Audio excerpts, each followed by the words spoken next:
I'm Christina. And I'm Matt. And this is New Ways Podcast.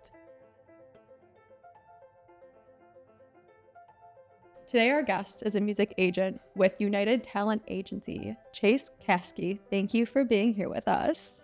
It's good to be here. I'm excited. To chat with you guys about mental health and music and my journey. Yeah, absolutely. So I kind of want to get us to go into, start. I've gotten to know you over these past 6 months, through my boyfriend, Sam, and you've shared a lot of incredible things that's kind of got on over, the past few years of your life. And so I kind of want us to start out too by just sort of sharing, what got you into the music industry and how did you end up in the position that you are today? Yeah, that's a fun one. I think it all started with Guitar Hero. Really? Love Really? That. Yeah. It started with Guitar Hero. I loved playing that game, and then I begged my mom for a guitar, and she inevitably caved, got me like a little cheap $60 guitar. I wish I just played the shit out of that thing. And from there started a band. Really enjoyed being in a band. And played a couple concerts. I ended up like booking and promoting and managing a lot of the back end for my band. And through that, in that same era, I actually got into like raves. It was like a freshman in high school, and one of the seniors like invited me to go out, and found underground warehouse parties at 13 years old and just fell in love with it. But I still wanted to be a rock star. I was telling you, like when I was in middle school, I decided, I didn't want to be a fireman. I didn't want to be a lawyer. I wanted to be a rock star. Yeah. So I kept doing the band thing, and one of the pivotal moments that made me kind of decide, maybe not, like being in a band is not going to work out for me, is my high school did like a battle of the bands, and my band got creamed. And the band that won, one of the guys in there like ended up being like the lead guitarist of this, world touring band Born of Osiris. And, another kid that went to my high school, Alec Benjamin, is one of the most like street musicians in the world right now. And obviously I didn't know this was going to happen in high school, but I was looking and I was seeing these guys and like, man, their dedication towards like the craft and making music and writing music and practicing guitar and all this stuff is unparalleled. Like I can't match it. But what I realized I was really good at was booking my band and throwing parties. So good at it, and so good at like in promoting parties. It just came like naturally to me.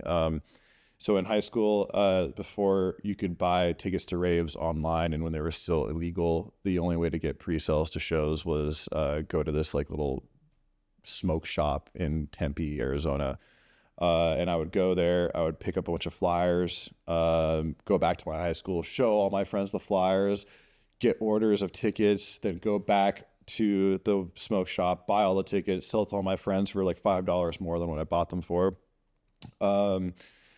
Through there, one of the guys who was throwing parties was like, "Who the hell are you? Why are you buying so many tickets? You're buying 100 tickets to my shows." And he gave me a job. And from there, I started working for him, promoting his raves, got poached by a larger promotion company called Relentless Beats. They're still around today. I worked with them for a couple of years. Through that, I got a job offer from my brother to work in IT security sales. And I was like, yo, I should probably try real life out. By this time, I was like early 20s. And I was like, I've been doing this rave thing and this party thing for a couple of years. Like, I should probably figure out what real life's like and do a real life job. So I did that for 2 years, kind of put music on the side, started throwing my own parties again. And in that job, I was doing sales with the DOD, NSA, CIA, FBI. Like my vertical was federal agencies, which was great practice. Learning how to sell something to, someone at the NSA is pretty interesting, or like cold calling an FBI director is a pretty interesting thing to do, especially at 22. But I was good at it. I didn't like it. Yeah. You know, and I was staring at my boss one day in his cubicle, and I was like, this guy's a millionaire, but he looks miserable, and this is not like fun. And, you know, I dedicated, when I got the job there, I told them I was going to stay there for 2 years, and then I was going to figure it out from there. And right around my 2-year mark, I was like, this is not it for me. And so I started looking elsewhere, and my dream is to live in Amsterdam. I had visited it a lot when I was like a kid, and I just like, fuck it, let's go to Amsterdam. So I found a place to stay. I moved out there. Didn't know anyone out there besides the person I was staying with and one other mutual friend. Found a job there. For all intents and purposes, I was like somewhat an illegal immigrant. In Holland, Americans can stay there for 3 months without like breaking any laws. So I stayed there for 3 months. Then you can leave for 24 hours out of the Schengen zone, and it resets your visa. So I left the Schengen zone for 24 hours and come back. That's smart, though, doing it that way. Yeah, but I was making money, and it was just a testing experience to see, you know, if I really wanted to take the Wait, dive. what were you doing out there then? Yeah, so I was basically an intern being paid under the table. An intern for a music agency? Yeah. Okay. And it was in the Netherlands and Europe. Music laws are a little bit different. So it was a music agency, a management company, and a record label. So how that's different is in America, a manager can't be an agent because there's just a bunch of... Well, they're two different job titles. They're two different They do two different things, yeah. Yeah, and like the manager should be fighting against the agent, and in certain ways, because if an agent has 360 degrees of control over an artist, it can be really bad for an artist.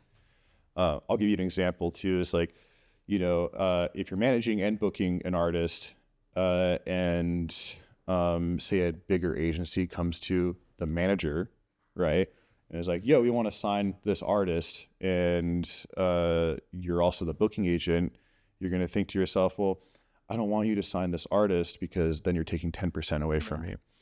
How that can get really jacked up, though, is like the bigger agency can offer more opportunities, more shows, more exposure. And if you're in control of the management and the book and the live bookings as the agent, you could really not think forward for the artist and really think for yourself, and it can hurt artists. And I saw that happen actually directly, where, you know, a major talent agency wanted to sign an artist that was under this 360 deal, and the manager agent, instead of telling the artist, hey, like this massive music agency wants to sign you, he pulled him to dinner and had him sign a 5-year contract and didn't tell him that this massive agency wanted to sign him. Ooh. Which would have been pivotal for his career. He would have instantly been playing, you know, some of the biggest music festivals in his genre. Wow. Yeah. So that's what I was doing over there. I saw stuff like that happen. And I love the Netherlands. I love the people there. I love the country. But it just did not vibe with me. Mm-hmm. Like to live there. I love it there. It's a second home for me. And from there, I jumped from Amsterdam back home to Phoenix for a little while to get my bearings straight, and then moved to Los Angeles. I knew less people in LA than I knew in the Netherlands. I was applying for 50 to 100 jobs a day, like anything I could find in music. And backing up through this whole process, like when I was working the IT job, I saved up a bunch of money, and I basically told myself when I quit, like, you have a finite runway here. Once the runway is gone, you're quitting music forever. You need to figure it the fuck out. Because like, if you don't, for me, if you don't put a deadline on it, then like, what are you doing? You're just kind of spinning your wheels. Yeah. So I went from Amsterdam, came to LA, was applying for all these jobs. I wasn't getting anywhere. And then I had a conversation with a music agent who ran his own agency, who I had booked shows with previously when I was throwing shows. And, you know, one of the things he said to me is, I don't have the time to bring on someone new to my agency, and you don't have a client base, so I can't pay you. And my retort to him was, sounds like you're so busy you need to bring someone on to help you. don't worry about paying me. I'll work for free for 6 months and we'll figure it out from there. 6 months go by. I built up a book of business. I think I increased like the bottom line by like 30% in that 6 months with like how much I was moving. So he gave me a job offer. So I started working with him over like right when I started getting paid by him actually is when the pandemic started. And then, you know, as a music agent, your whole revenue is off of live touring, right? Yeah. No more live touring. And I was like, fuck. I just found my way, and then pandemic happened. So then I moved back to Arizona because I'm not going to be in LA paying LA rent and not making any money.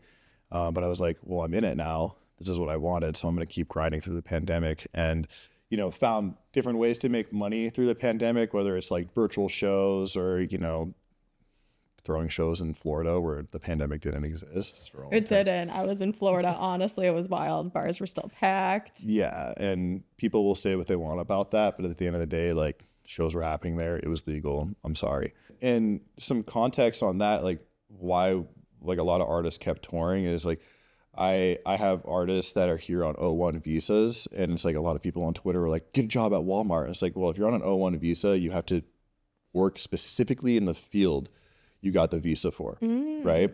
So you can't just get an O1 visa to be an artist and then go work at a tech company. It doesn't work that way. And so I had these artists that were trapped in this country and they had to pay bills and we had to book shows. Plus I needed to feed myself too, you know? But stuck through that, through the pandemic, was able to like kind of move through the ranks and became a business partner at the agency I was working at. And things were good there. A couple years went by and I felt I personally needed to progress in my career. At that same time, I was approached by United Talent Agency. I felt a good fit there. I love the leadership there, and I already knew a lot of the other agents and, you know, people that worked there. And I made the jump and started working at UTA, and you know, that's the elevator pitch of how I got into music. Yeah. So it's a long journey. And in between all of that was, you know, working every single job under the sun, handing out flyers, working production, working artist liaison, working in a record label, working marketing, throwing my own shows, like selling. I bought a bunch of like gear for live shows and like rented it and also used it for my shows. Like they're through like weekly parties, college parties, legal raves.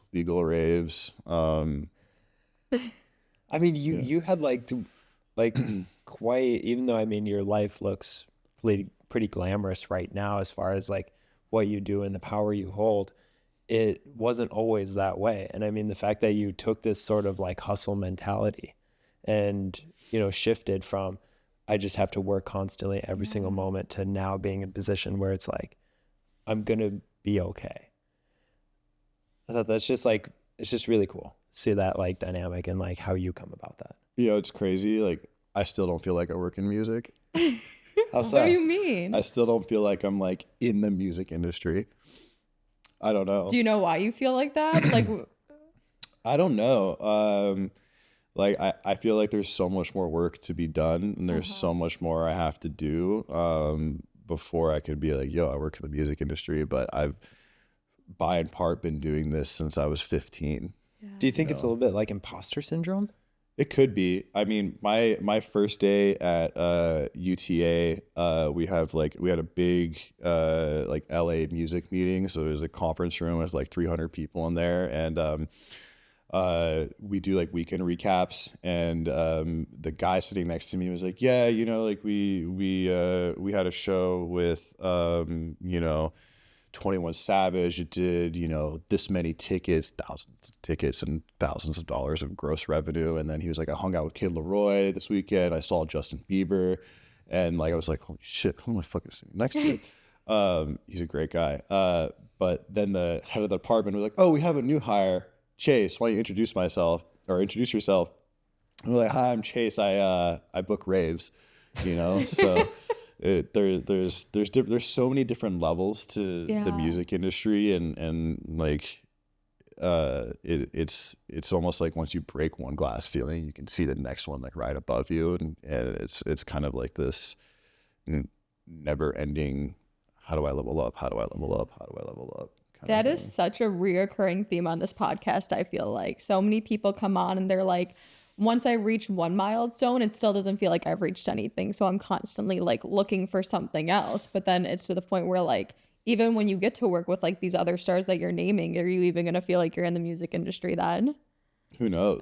That's what I mean. Who knows? Do you think maybe, and I'm just curious, did you, going into it at a young age, did you have an idea of what you thought this was going to look like or how you would feel? I just wanted to be a rock star. Yeah. I wanted to I don't know, like I like at a young age, like I just wanted to tour and you know, have a bunch of hot girls around with me and party and do drugs and stuff like that. And as I got older, that vision, that dream like developed into something else. And like even though I'm not playing shows, I get so much satisfaction from going to see my clients play shows. Yeah. And when I was throwing shows, just like so much satisfaction seeing like it for me, it's like when I have a client play their first music festival ever or, you know, make some massive achievement and I can see them like walk off the stage and see them feel happy that they achieved something. It's kind of like a conduit of like my happiness. Like we share. Do you feel like you're in the music industry then when you see that? I feel like I helped my friend. Oh. Like, and like I feel like it's a team sport and I get to like share success with them. Yeah. And you know, a little bit like live vicariously through them a little bit as well. But it's such a gratifying feeling. Like when I work with a developing artist and I get to have that conversation with them of like, hey, like I need you to kind of quit your day job because I need you to tour full time. That's a crazy good feeling. And like being able to like allow other people to be the rock star that they wanted to be is such a cool feeling to me. And like those are the moments where like fuck yeah, you know, this is a really gratifying like moment for me.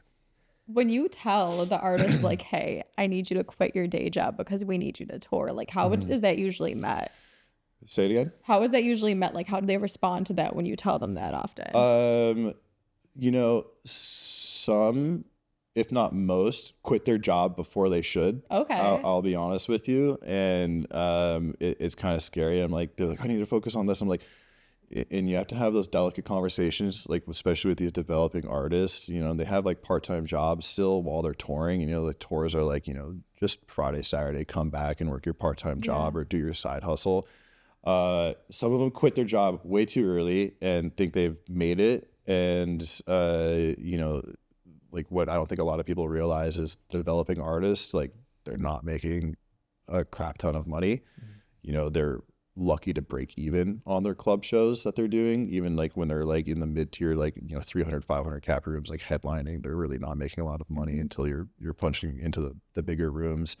So most of the time it's like, hey man, like I want to be like, you probably shouldn't have quit your job because like we don't want you in this like fight or flight thing or this scarcity mindset where like, you know, you have to play shows to make money, to make rent, to do all this other stuff. Because when you get in a scarcity mindset as like an artist, you kind of make in any junction of life. If you're in a scarcity mindset, you make bad decisions because you're making decisions out of fear and how am I going to eat next, you know, and how am I going to pay my bills? Survival mode. Survival mode, right?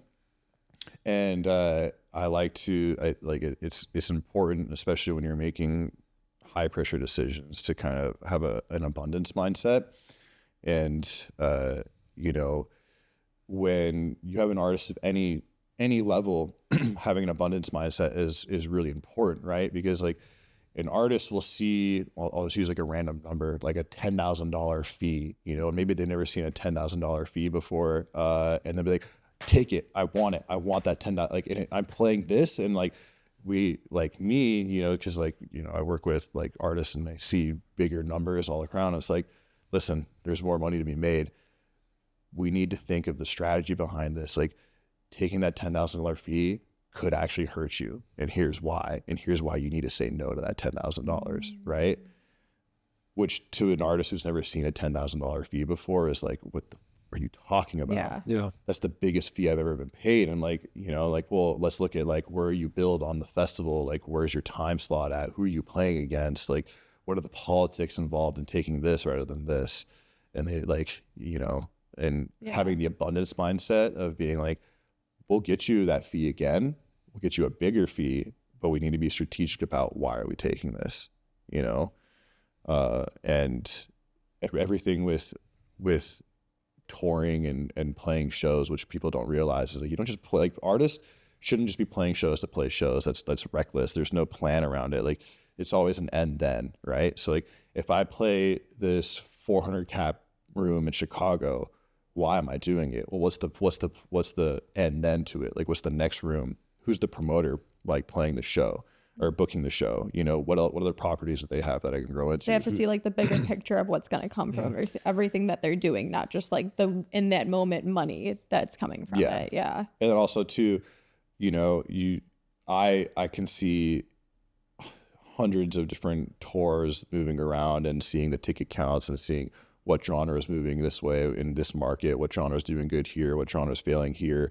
That promoter owes someone money, you know, and they're losing on all their shows. Like, you know, we're not going to get paid if we do this show, even though that you think you are. Like, or I know the politics behind this, or, you know, this guy's in trouble for that. Like, there's so much more than just here's a show.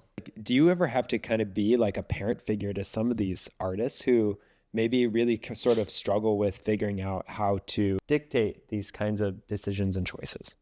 Mm-hmm. Yeah. I mean, one thing I think is important to understand, like when you're working with artists, is like, just as fearful as I was in the evolution of my career, and you know, my development and getting to where I am now, these younger artists are just as fearful, if not more. And the reason I say that is because since I didn't choose the artist path, I kind of have the ability to like weave and dodge, duck, dip, dive through different opportunities. And that's why, you know, I work so many different jobs on the back end, from label to a promoter to a manager to a booking agent, where a lot of these artists, they have one shot, you know, maybe two if they could know how to like reinvent themselves. And there's a lot of anxiety that goes through that, and like that's why they overthink, and that's why they get into this scarcity mindset. And you know, being able to have very frank and very real conversations with artists, especially developing ones, even the developed ones, and explain to them like, you know, I'm gonna take care of you, trust me, like. We win together and we lose together, right? This is a team thing, and I chose to work with you. You chose to work with me, and your success is paramount to me. That's why I chose to work with you. And yeah, so there is a little bit of like a parent thing, and a lot of artists want me to come to their shows and see them play, even though, like, you know, once the show's booked, realistically, like at the show, that I have no function of being there other than just kind of being the dad, support, the dad that says like, you know, way to go, kid. You know? and showing them that I support them, and you know, taking the time to like go and see them play and see their art live is really important to them. And if you know, I understandably too, you know, if their agent doesn't make it, it's like, well, you're part of my team. Why did you make it? Yeah. But there are some times where I don't make it. Yeah. And, you know, I had to take care of myself too. Yeah. And, you know, I think a lot of artists that I work with, especially the younger ones, like forget, like, you know, I'm working in an office, you know, 60 hours a week, plus having to go to shows, plus dinners and all this other stuff. Like, you have to kind of, like, me personally, like I gauge out and I, you know, turn on burners based off like priorities. And sometimes I have to prioritize myself in order to, you know, keep booking the shows and keep maintaining the artist careers. And I have to take a step back and be like, you know what, like this week I need to focus on getting a solid 8 hours of sleep, going to the gym every single day this week, spending time with, you know, my loved ones and my friends, and taking care of me, so I can keep doing the work Monday through Friday. Yeah. And one thing I always tell assistants and, artists and people developing is there's always going to be another party. There's always going to be another EDC. There's always going to be another Coachella. There's always going to be another Bonnaroo. Take time for yourself. And, I had an assistant come up to me. He wasn't my assistant, but he was an assistant at the company a couple of days ago. And he goes, when's the best time for me to take off from work? And I go, do you want the political answer or my answer? And I'm just gonna tell you both of them. The political answer is probably never. This industry is nonstop 24/7. I have clients that are in Europe. I have clients in Australia. I have clients in Indonesia. I have clients in Japan. It's round the clock. Yeah. There is not a single hour in the day where I'm not getting inbound emails that need to be answered. It's really never, but maybe if you are going to take some time off, look at your boss's schedule and some of the tours you're working on and find a good window and let your boss know. Realistically, how long can you continue to do this until you explode? Yeah. So it's so that was the political answer. My answer was, if you need to take time off, take some fucking time off. No one is dying here. No one is going to die. Nothing's going to explode. No wars are going to start. And if you don't take time off and take care of yourself, you're going to resent this job and you're going to hate this job. You're going to hate your life. You're not going to perform well at this job. And then everything's going to go to shit. Mm-hmm. So take time off if you need time off. I love that answer. Yeah. Same. And an example is my assistant, I barked at her a couple weeks ago, not for the reason you would think. I barked at her because she sent me a text or a picture of her still at the office at 8 p.m. I left 3 hours before her, and I go, girl, go home. You don't need to keep working right now. I appreciate it, and I love the grind, and I love the hustle. I did the same exact thing when I was younger, and I worked and I just worked and worked and worked and worked and worked. Mm-hmm. But I was please go home. Please get rest. I need you to be fresh. Don't feel obligated to. If you want to do it, that's fine. But I want to make sure that the person I'm working with, my assistant, understands I need you to be 100% okay here and here so you can continue doing your job. But if you're okay doing it, by all means, I appreciate the hustle, but also just understand, I need you to be I need you to understand that it's not a requirement to work 15 hours a day I do, because I'm crazy. Yeah. Where do you think you kind of got that mindset though? Because I feel with most people in charge, they wouldn't give that answer. A lot of big companies and businessmen would be no, I need you here. We'll work around when I need you. What made you have that mindset and that idea of how to treat people in the workplace? I think it's because I worked by and part, when I was working at the other agency before UTA, and in general, I worked for myself for a very long time. I was my own boss. I was in charge of my own hours. I worked when I wanted to, and I was damn good at it. I'm just gonna say it, and I just found that working in an office 8 hours a day doesn't constitute 8 hours of clear, unbroken work. It's kind of like that trope where it's if you give a deadline of March 1st, it's going to get done March 1st. But if you give a deadline, the month prior, it will get done a month prior, so on and so forth. Mm-hmm. And it's I found when I was working for myself and, working from home is I could crack through 200 emails and, 15 phone calls in a matter of a couple hours, maybe 3 hours. And then I could go to the gym in the middle of the day and, work out, let the emails pile back up, get a couple of things done for myself, come back home and get all those things done. And I had a good system of bouncing back and forth between those things. And it's just really about time blocking for myself. And I respect the office culture, and there's a lot of value in being in an office for sure. So the team collaboration, communication, being able to see your coworkers every single day is great.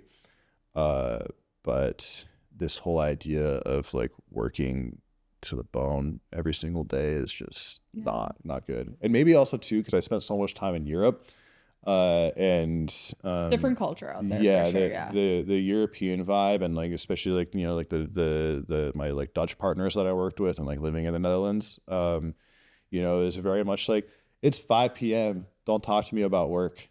Let's go hang out and have a beer and get dinner, and like no more work, and like the Dutch are very on top of their shit.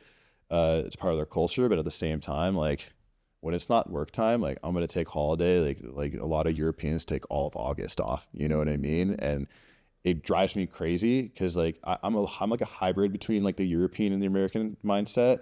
Like, but like sometimes it drives me crazy. Like August, like out of office email like responses like all day, and I'm like, fuck, I need to get so much work done right now. But then like here I am, like I'll go to like I want to go to like Bali, and take time off. But do you feel like more Americans should adopt that European mindset when it comes to working in those office cultures? I think it needs to be a hybrid. Part of the reason I didn't want to stay in Europe is because the work culture was a little bit too slow for me. I love the work, and I love the work that I do. I legitimately enjoy it. But at the same time, like there are some people that I know who work way too goddamn much and don't ever take time to themselves, and they burn out. And when they burn out, everything falls. Clients get angry, like shows get messed up, like things fall apart. And when things fall apart bad on a massive scale, especially when you're working with big artists, it falls apart bad. So I'm a hybrid, right? Like I think like, yeah, you need to grind. Like this is a fast paced business. We have to move quick. We have to confirm shows quick. We have to work deals quick. We have to have conversations quickly, but all in due time. Like there are certain time periods and there are certain conversations that can really, really wait. And also too, like, it's just like personal planning. Like I actually purposely coordinate most of my tours in spring.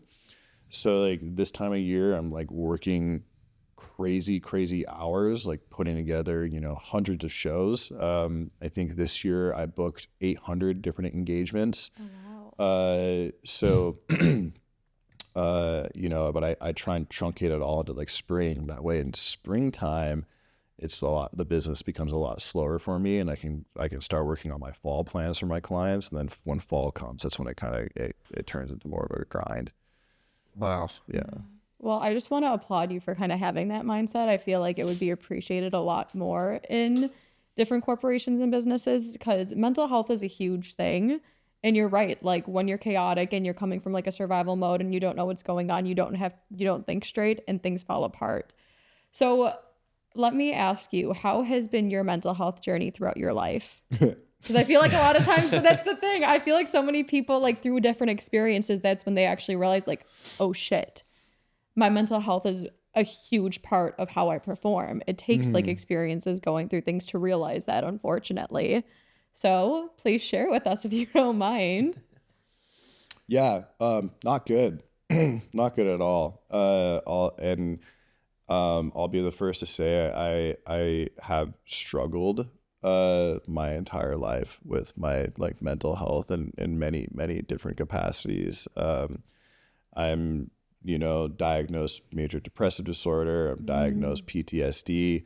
And there's a lot of stuff that goes into both of those things. I watched my father overdose and die when I was 5 years old.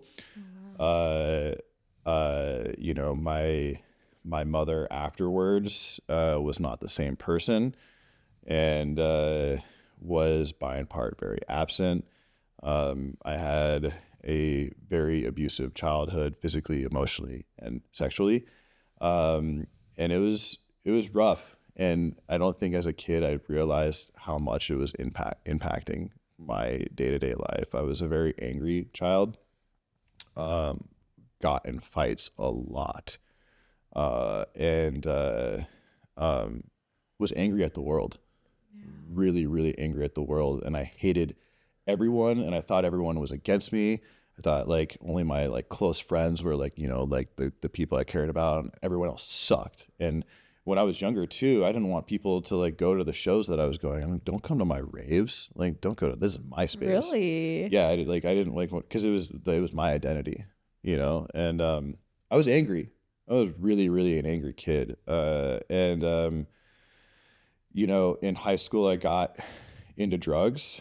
You know, like I think it started with, you know, smoking weed as it does. And then, you know, at least I got into the fun drugs. You know, I did a little bit of like cocaine in high school, but I always hated it. But like tons and tons and tons of MDMA and ecstasy, LSD, mushrooms, any psychogenic I could get my hands on. Yeah. And it's crazy actually, because I definitely ask myself like, man, if I hadn't ingested, you know, hundreds of pills of ecstasy, and that's not like an exaggeration, in high school, I wonder what my brain would be like right now, you know. Yeah. And Especially because like those late teen years are extremely formative years for like brain Development. development and decision making. yeah. So when did you realize though, you're like, I think that my mental health is not right? Because a lot of people might just go about life and be like, this is how I am. I'm just naturally an angry person, or like, I'm in my teens, this is normal. When did you kind of think like, yo, I'm depressed, I'm angry, I don't think I should be feeling this way, or I don't want to feel this way anymore? Yeah, there were like a couple junctions of that in my life. I think when I was like 17, I like started like self-harming myself. And it was scary. I didn't like it, but I did it. And that progressed for quite a while. And I, for some reason, fought therapy. I think I maybe went to a therapist when I was really young and just had a really bad experience. And I fought therapy. And actually, when the self-harming got pretty bad when I was 17, I went to a therapist to like talk about it. And I had a bunch of razor blade marks on my like shoulder. And I was talking to the therapist. I opened up about it to the therapist, and she was like, "Can I look at it?" And I showed it to her, and like I don't remember exactly what she said, but she did not say something a therapist should say, and it turned me off from her. It was kind of mean what she said. Like, I don't remember the words exactly. This was like 12 years ago, over a decade ago, and I was like, "Fuck this." Yeah. And stopped going to therapy. I only went to a couple sessions with her, and you know, just went about and kept doing drugs. A lot of them. Yeah. A lot. All the time. As far as the drugs go, because I'm going to answer this in like two parts. So as far as the drugs go, like I still wanted to work in like music, and there was like a point in my early 20s where, you know, I was in a trap house basically, and it was like 7 a.m. and all my friends were like strung out. Like, you know, the sun was coming, and I was like, man, if I want to work in music, I probably shouldn't do this anymore. I probably shouldn't be like partying and doing drugs every single weekend. And so I was like, I'm gonna stop doing this. Did you stop after that when you like had that internal dialogue? I did. Really? I did. Yeah. But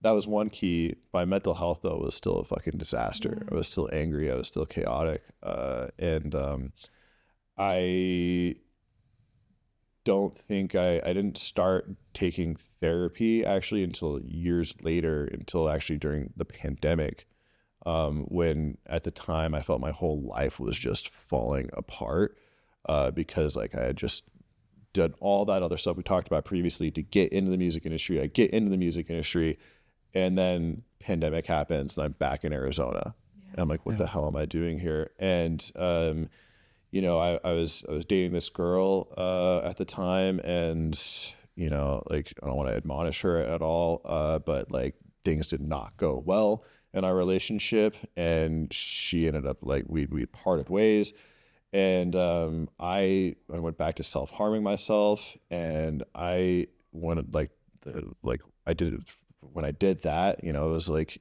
this is not good.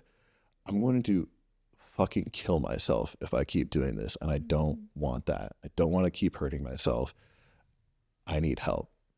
And I went to I found a therapist again, and I you know, I started going to therapy very consistently, once a week for months, because I was like, if I do not get serious help, I'm not going to be able to exist as a human. I'm going to die.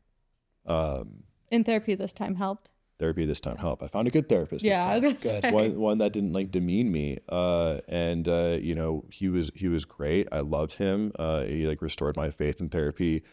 You know, we did a lot. Like we did a lot of like EMDR therapy, a lot of this like trauma reprocessing, and you know, through my childhood, I was gaslit and abused. I had, you know, alcoholic parents who would abuse the shit out of me, and when they were drunk, and then the next morning not remember it, and you know, and so like becoming like an adult, like and learning, like, you know, oh, like I actually wasn't crazy. Like they would call me delusional, but like no, that actually happened, or some of the other. It was probably a reflection of them. That's what people do. They project a lot of times, often, how they're feeling internally on like their children. Yeah, unfortunately. 100%. Yeah. But yeah, went to therapy like pretty consistently for, you know, a couple of years, and I actually stopped going to therapy. I was in a pretty stable relationship. You know, thought I was going to get married to this person. That relationship abruptly ended, which then resulted in, you know, huge anxiety attack on my end. I went back to drugs, took Xanax, took way too much Xanax, woke up in a fucking hospital. And I was like, this is not good. Yeah. I need to go to therapy. And I started going to therapy again, and I found another therapist here in Los Angeles, and, you know, I've been going to him for a little over a year and a half now, and, things are on a track. And, you know, I resisted medication for a long time as well.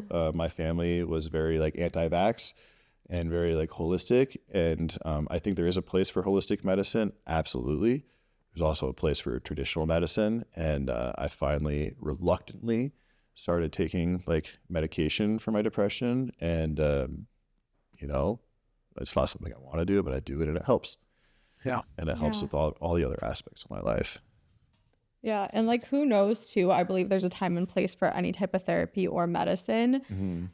Good for you for getting the help that you need, and now that I mean, it seems like you're doing it more consistently, seeing a therapist, you know that it's like the thing to do when you're feeling down, instead of just bottling up these emotions, is to go in and talk about them, acknowledge them, and like get help. So that's why I'm a firm believer too, is like, don't get me wrong, I'm a person where I'm like, I don't like pills and stuff like that. Me Being neither. in my industry too, it's not always like psych medicine, it's a bunch of things. But the goal is to like put you in a mindset in order to heal more and get yourself more stable, so eventually, hopefully, you can get off of that as well.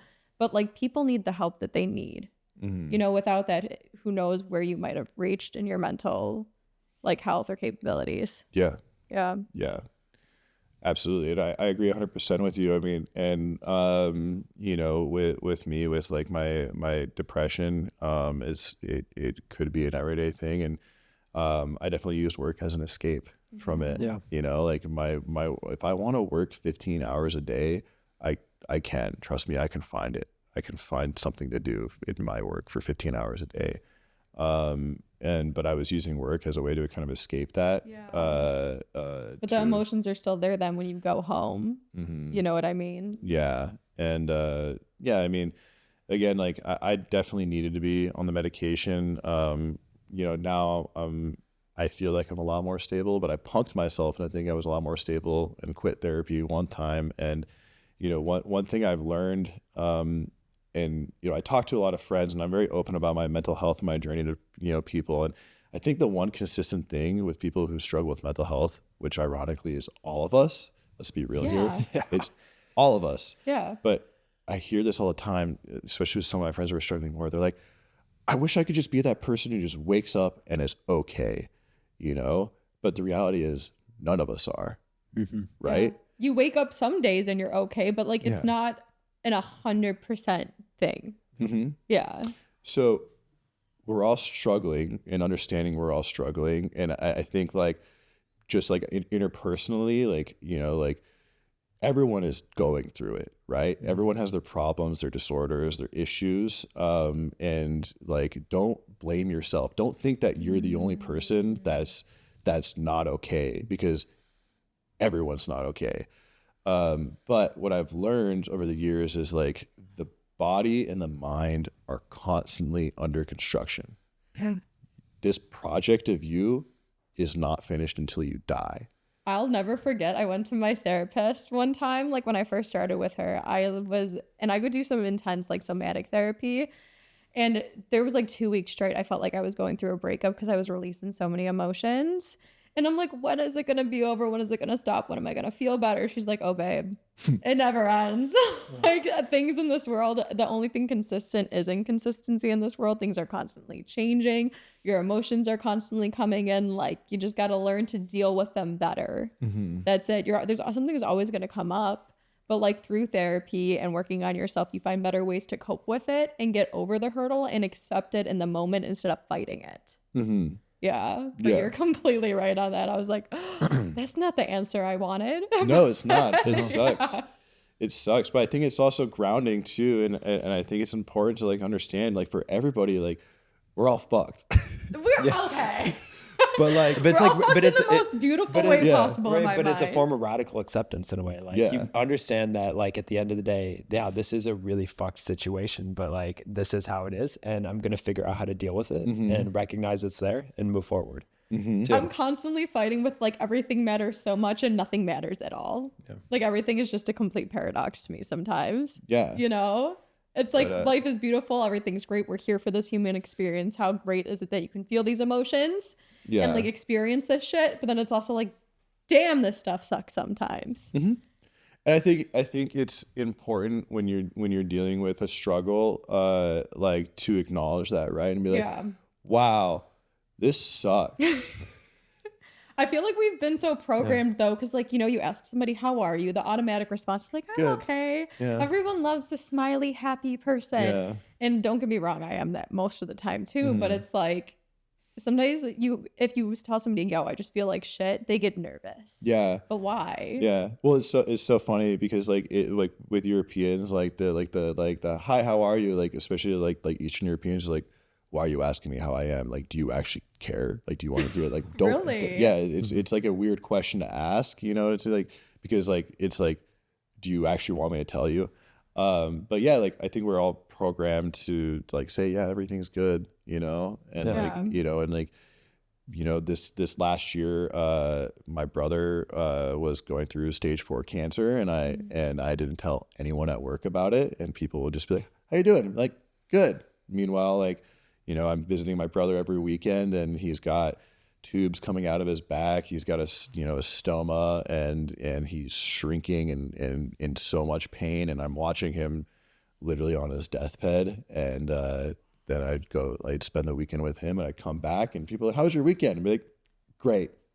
Why didn't you tell anybody? I told my direct bosses because I thought it was important. For them to understand like where I was going and why I wasn't going to shows this year. But I didn't really think it was important to share with my coworkers, and I really didn't want to make it a deal. And I wanted to keep it private while I was going through it. And there's a lot of reasons. I just started at the company like a year, like this week was like my year, and I was really trying to like grind really hard. And yeah, I didn't think it was anyone's business too. But I shared it with my bosses because they need to know like what the fuck's going on. That's a major thing. But yeah, like I was on phone calls with clients, and this is really hard too. You know, I was on phone calls with clients after like the weekend prior I was in Arizona, and like my brother's stoma was like impacted with feces. I had to by hand take feces out of his stoma, you know, and like water towel it down and all this stuff. And that was literally my 4th of July. Right. And you know, being by his bedside while he's having these like spasms of cancer leaving his body through various tubes and just crying and sitting by his bedside and hanging out with my niece and like talking her through these things and, you know, and preparing her for what's going to happen because he was going.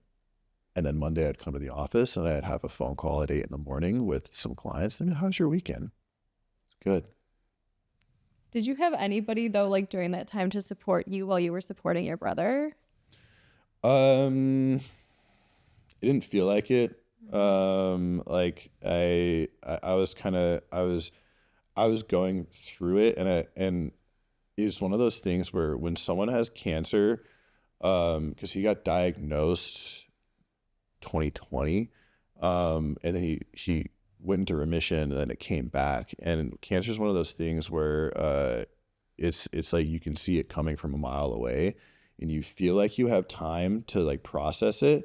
And I've lost a lot of people in my life. I lost my father. I lost like all my grandparents. I've seen countless people die from overdoses.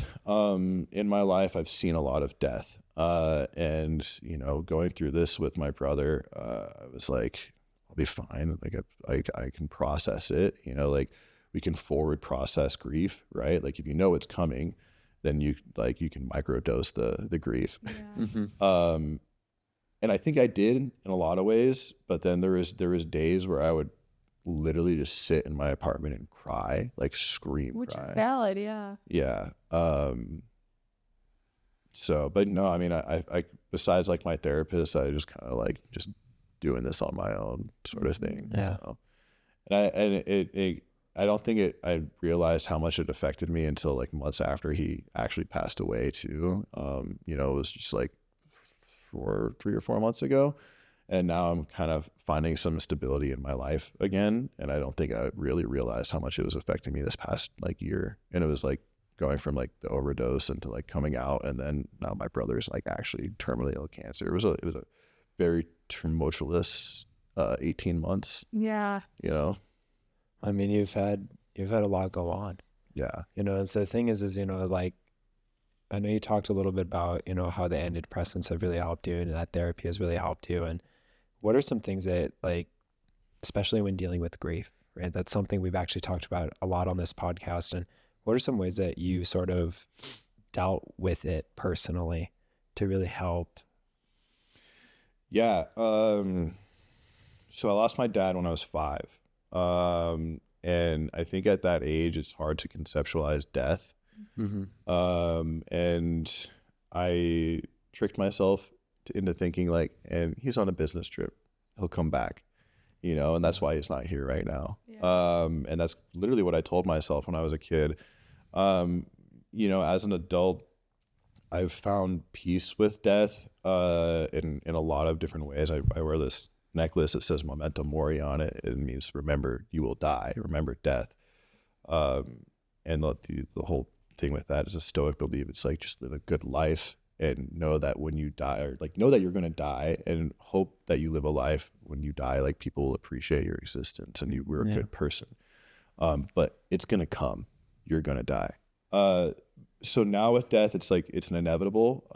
When people die though, and when loved ones die, and I actually told my niece this, and, you know, I sat her down and I go, when your dad is gone, he's not gone.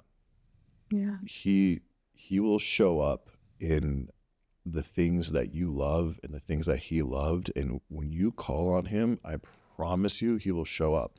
Because even to this day, you know, I'm 30, my dad's been gone for 25 years.